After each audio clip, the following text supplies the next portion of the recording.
Today's episode is brought to you by Censinet. Healthcare organizations face mounting enterprise and third-party cybersecurity risks across vendors, applications, patient data, and medical devices. The Censinet Risk Ops platform is the only cloud-based risk exchange that's purpose-built for healthcare, connecting hundreds of hospitals and health systems and more than 50,000 vendors and products. Take the risk out of healthcare with Censinet's collaborative and community-led network. Learn more at thisweekhealth.com/Censinet.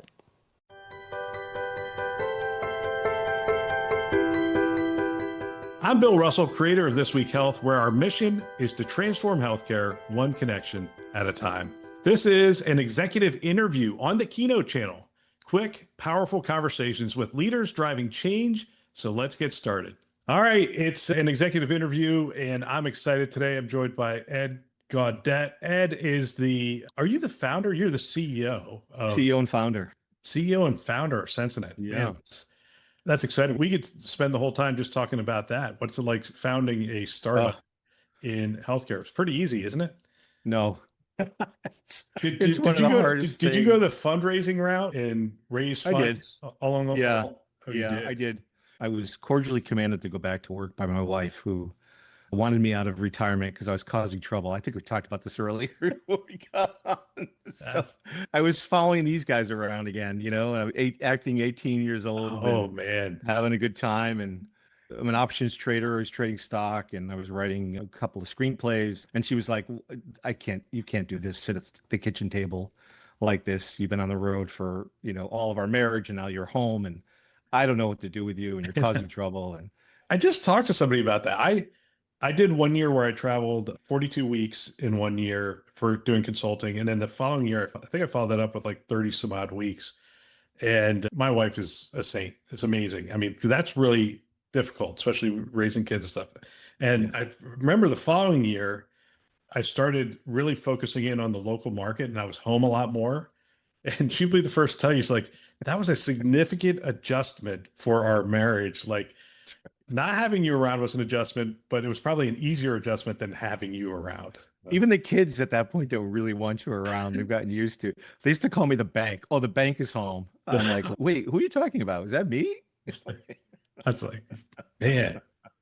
I was 200 plus nights out last 3 years at Imprivata. What does it take to be successful as a healthcare IT startup? It's, I would imagine, well, clearly you have to have a good offering that the market needs. I mean, is that where you started? You're like, hey, we identify you have to solve third-party risk is a significant issue and we want to get in there. Yeah, and from the vendor side, I had experienced it coming out of Imprivata. My team ended up marshaling a lot of these SRAs, these risk assessments through the process. And I would always say, if you saw one, they were all different. You could never really get leverage. I kept coming back to this term leverage.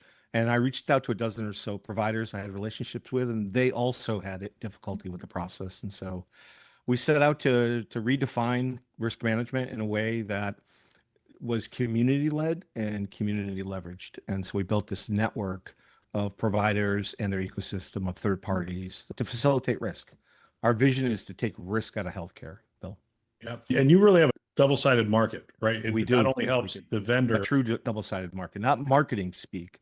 It's actually a true double-sided market. Right. I mean, because as a CIO, it would benefit me because you had already vetted these other vendors. And if I'm following the same methodology and the same approach, essentially they're 95% pre-vetted before I go down the path with them, I would assume. Yeah. The other thing that we innovated on was the process and the workflows. And so we purpose-built everything for healthcare. We worked with customers to define those workflows that were manually done, and we automated them on the platform and did it in a way that, again, gave you leverage. So you weren't just getting another canvas to customize, to take your process that probably wasn't great anyway. That's why you needed technology, and jam a process that needed to change into a piece of technology.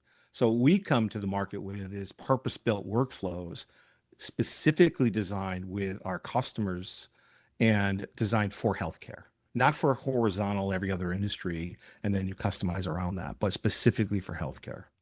And so is it harder getting it off the ground, or is it harder to scale it? They're different problems. Getting a network-based solution off the ground was difficult. I'd never done one in my career. I've done 11 companies, everything from build development tools, QA automation, middleware for distributed computing, to deploy database performance, service level management, through cybersecurity to protect using data protection tools, enterprise rights management, authentication, identity and access management, secure communications, and then risk management. And this problem of building a risk management network is very different.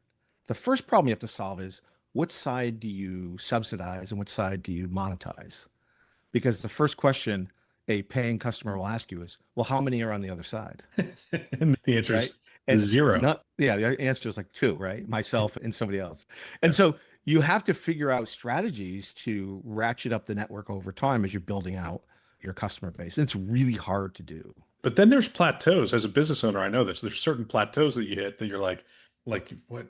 How do we push past this number, or how do we push past this density of our network to the larger? Getting to that first $1 million is hard in ARR. Getting to that $5 million in ARR is hard, and then getting past the 10, and then getting from 10 to 20. Those are sort of the milestones that where scale and really understanding how to scale is so important, so critical. And so I put you in the category of one of the best marketers in the industry. I know you give a lot of credit to your brother, but you have the logo there. You do the Risk Never Sleeps podcast.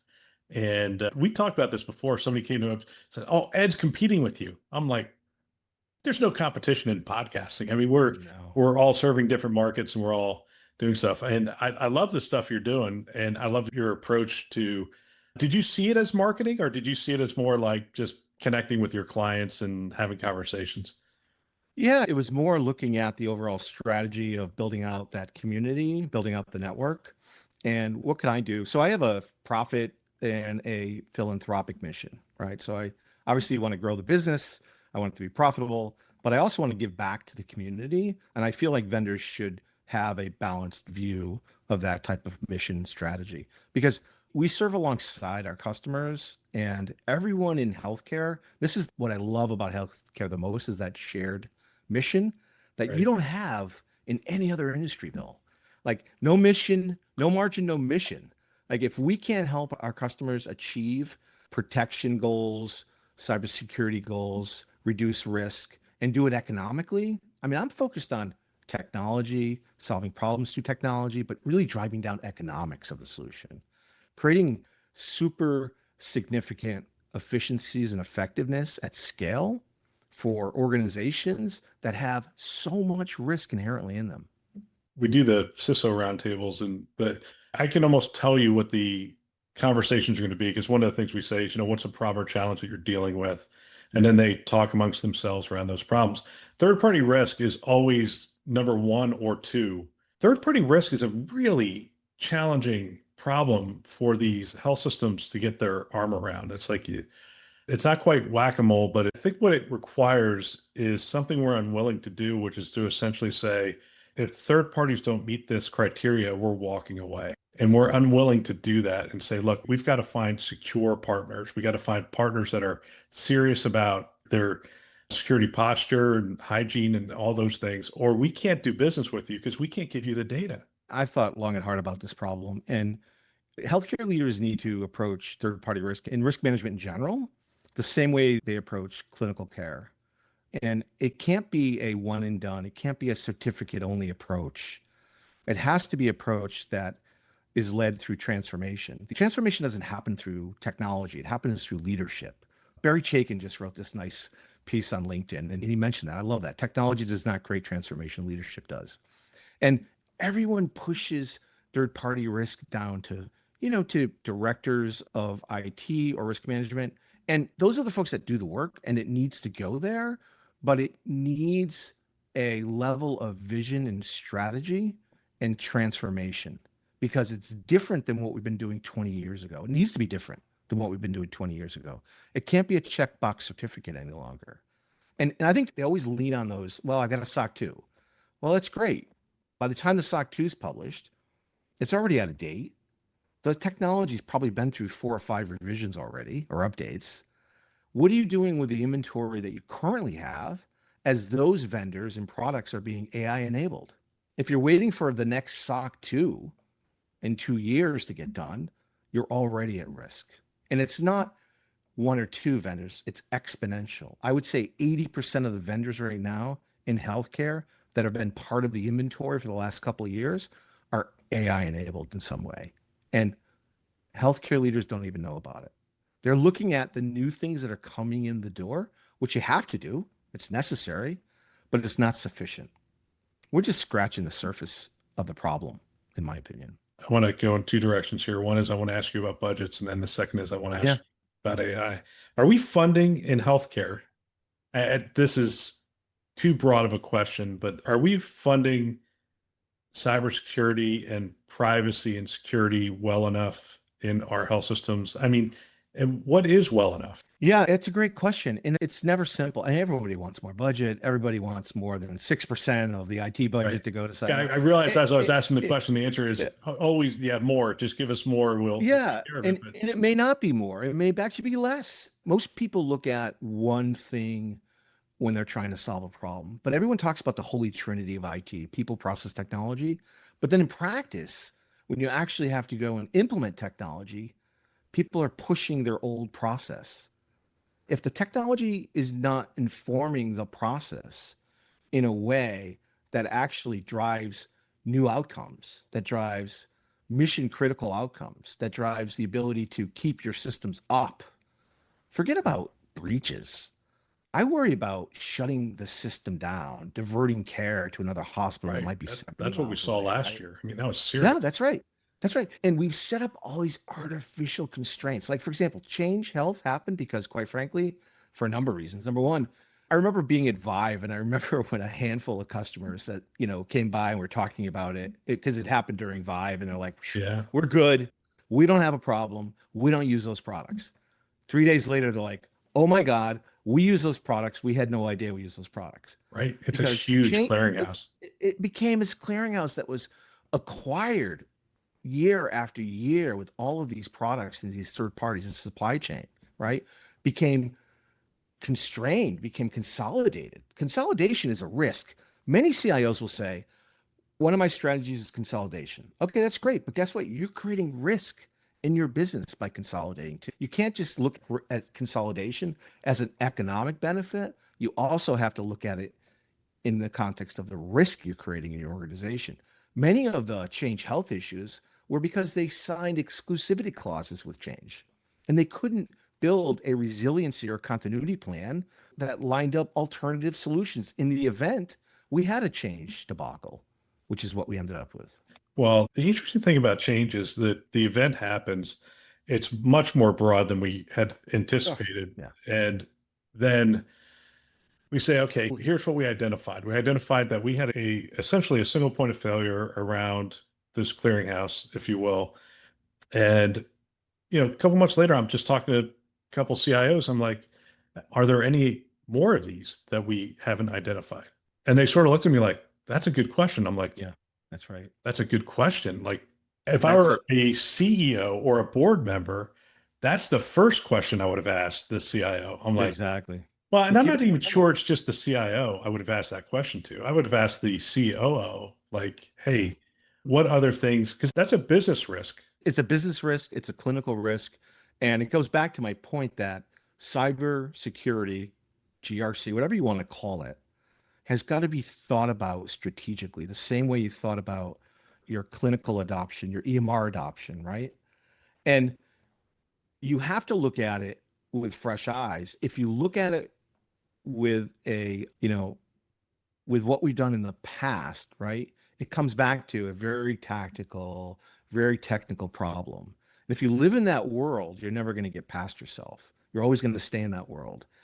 To your point, the way to identify the next Change Health is to understand all of your business processes, which ones are critical functions in your industry, and then have all of your vendors and all of your products mapped to those so that continually, as things change, you stay on top of it.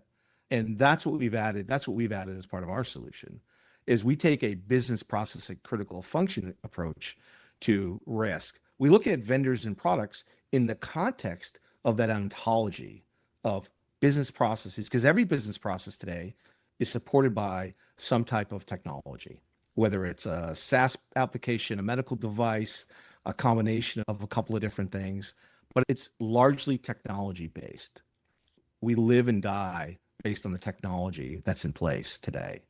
And we're still taking risk-based approaches that are 20 years old. What needs to modernize? Leadership. Leadership has to change the way they think about risk management, change the way they think about cybersecurity, and they need to think about it transformatively. They need to take a step back and say, this isn't about vulnerability management. This is about clinical continuity and business resiliency. How do we get to a place where we can look at any point in time, our business processes, our critical functions being, if it goes down, we stop delivering care. If it goes down, patients' lives are at risk. If it goes down, our right to operate goes away. All right, I'm going to make that you. was the problem with change, right? Change was not only a patient threat, but it was a business threat. I'm going to give you a role play here. You got me fired up, Bill. You got me fired up. I know. I'm going to make you a CISO for this is my favorite use case here. You're now a CISO for a 16 hospital system, $6.5 billion, $7 billion health system. You're going to be presenting to the board. Make the business case for security as a differentiator. Like, you can differentiate our business based on our investments and our security posture over somebody else in healthcare. Is that a case you would want to try to make? Yeah, I think you can make it. I think you can make it in a way that says, let's take a look at what outcomes we want to drive through security. Let's take a look at what outcomes we want to drive through all the investments we're making in GRC, in cybersecurity, in biomed. Part of the problem is a lot of these are still managed in silos. So there's duplication of effort. There's leverage that's not taken advantage of, right? Because you've got cybersecurity functions, maybe in cybersecurity under one roof, but what our data shows us, and we do these benchmarks every year, is that it's actually spread out all over the place. Business continuity and resiliency is in one department. Cybersecurity is in another department. The SOC's in another department. You've got biomed is managing medical device security, right? And yeah, sure, maybe there's matrices, maybe there's some conversations that happen, but there's a lot of opportunity to transform that entire view of the world and make it horizontal. And so, I don't know, if I could take out 20 to 30 to 40% of your costs and deliver more coverage through a combination of leadership, transformation, policy changes. I mean, to your point earlier, do you know how many companies that I work with, and I'll tell them, okay, here's our best practices. You want to achieve these outcomes? We recommend you follow these things. You deviate from these things, you're going to get different outcomes. It's fine, right? You can choose your own path, your own journey. The first thing I say to them is, if you want vendor risk management to work for you, the first thing is make the policy change to require all vendors to go through your process and not deviate. And if they don't go through your process, don't do business with them, period. Right? And if you did that, literally held, to that policy, you'd get compliance. That would solve probably 90% of the problems we face in risk management today, because the vendors, there's no teeth, there's no incentive. They're going to take their time, right? I'm not saying all vendors are like this, but there's a lot of friction in the process. There's a lot of noise in the signal today because we're still operating like it's 2005. And it's really, it took me back to a conversation. It was a couple of years ago, but the CIO sitting around the table, and we had that conversation. And one of the CIOs said, look, we won't even entertain a RFP response unless they agree to this. I said, wow, that's really interesting. And by the way, there was disagreement at that, not disagreement, but there was CIOs at the table who were saying, man, I wish we could do that. Like, I wish I could get leadership to agree to that. But if supply chain comes in and says, hey, no, we've got to use this vendor, them saying we've got to use this vendor sometimes will trump the following the procedure and the process, depending on the political clout of the person who's bringing that vendor in. And, yep. And then hope becomes a strategy. Hope becomes your strategy. And then when you do have a problem, you have nobody but to blame. right? And quite frankly, that should be tracked and that should be shared at the board level. Hey, here's our appetite, here's our threshold, and guess what? We let 20% of our vendors through the process without any risk assessment. Whoa, you did? Yep, because the business said they needed the product. I guarantee you things would start to change if governance really started to do their jobs. You're saying if there's transparency, transparency is the enemy of risk, Bill. It is. Thank you for setting me up because I love that statement. Yes. Yeah. And that's the point of the leverage at a network level because you're driving that transparency, right? And the more transparency you have in any type of system, the less risk you have. All right. So you brought up the word transparency, and we only got a couple minutes left here. Yeah. But AI to me is one of the least transparent things we've ever done. You talk at this chatbot, something happens behind the screen, and it like opens the screen and hands you something back, and you're like, "Hey, what happened to the stuff I just gave you? And where did the stuff come from that you just, like, how did you come up with what you just gave back to me?" There's an awful lot of risk where there's semantic drift. There's all sorts of things that we have just entered into the conversation that weren't there even 3 years ago. I'm trying to think what the question is. The question is, are we starting to factor this in? I mean, it just came back from UGM. UGM, they announced I saw that. Yeah. 1,000 different things. Yeah. Yeah. No, I saw your piece on that too. That roundup, it was really good. Yeah, no, it's interesting. And I harken back to a 30-year, don't hold me accountable to the dates here, but a Microsoft strategy, secure by design, secure by default. Like if we just start there, every vendor follows that as a strategy, we'd solve 80% of the issues right now today. The problem is it's turned on by default. And we have AI in our solution. We secured it by design. We worked with Amazon to get a secure container. Data doesn't leave our environment. And by default, it's turned off. Customers have to opt into all of the capabilities, one of the capabilities, 1, 3, 7, whatever they want, based on use cases. So it should be a use case driven approach to adoption, not because a vendor says all or nothing, or because of a vendor that's already in your environment has slipped it in. And that's the problem. There's so many vendors right now that are enabling AI. I remember when Adobe Acrobat came out, you may have seen this. They first came out with their AI capabilities. They forced you to take it. You couldn't turn it off. I couldn't turn it off. And so I couldn't use it. So I had to deinstall it. I didn't uninstall it off my laptop because it went against our security policy. And then Reddit blew up and then they eventually recanted. So that alone, if we held vendors accountable to those two principles, we'd be on our way to solving this problem. There's going to be hallucination, there's drift, there's bias, there's all these things that we have to work through. We need model cards, right? That's going to take time, right?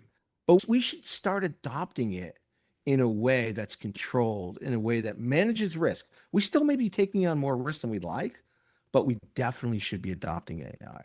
And I'm not sure. I mean, I saw your point about stay with the existing vendors with ambient listening, wait for Epic to figure it out. Just for those who are listening to this 3 years from now, it's August 26th of 2025. That's right. And I'm just saying version 1.0 from Epic is usually not something you want to jump on.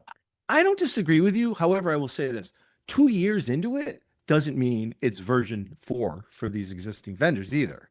So in some way, you could probably go all in with Epic right now and you'd have minimal risk. The longer you wait, the more difficult it's going to be to change. One of the benefits of an Epic, which I don't think I read, but I know is the fact that it is in Epic reduces the number of clicks clinicians will have to take by using that capability. It's going to be integrated in. My first foray into healthcare was Imprivado. I'd never done healthcare previously. So 9 companies previously, no healthcare, go to Imprivado, do healthcare. And I remember sitting around the table talking to our customers, and they were talking about why they were using the product. And they were talking about it in terms of saving help desk calls, password resets. And I said, wait, but you don't use the product. The clinicians use the product. What do they say the problem is? And they laughed and they rolled their eyes. And I'm like, no, but what do they say? Oh, they talk about saving clicks. And I was like, saving clicks? What is that? Never heard it before. What is that?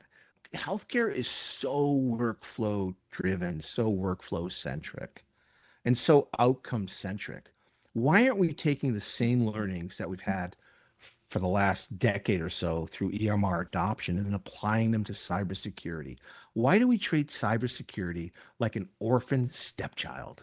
It's a great question. And that's why I'm glad you have your podcast. Risk Never Sleeps.